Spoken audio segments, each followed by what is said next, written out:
I've always been fascinated by the bizarre and bloody history of medieval times, so let's take a closer look at some of the most gruesome facts from this era. First up, bloodletting.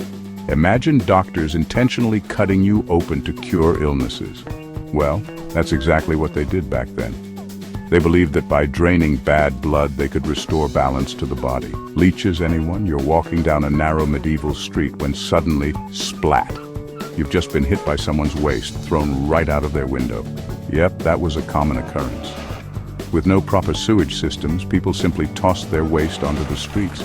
No wonder the average lifespan was only about 30 years. Between disease, malnutrition, and frequent warfare, medieval folks had it rough. Speaking of warfare, knights would often participate in tournaments to hone their skills. But nothing could prepare them for the devastation of the Black Death, which wiped out a third of Europe's population. The plague spread rapidly, and people desperately tried everything to stop it, from prayer to bizarre remedies.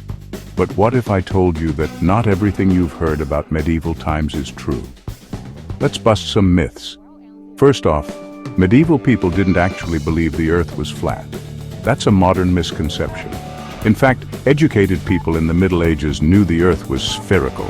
The myth of the Iron Maiden, a torture device filled with spikes, is just that, a myth.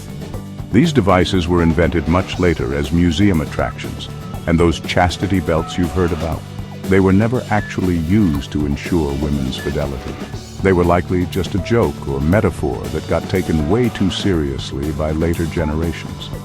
I hope you have enjoyed. Like and subscribe for more wacky history.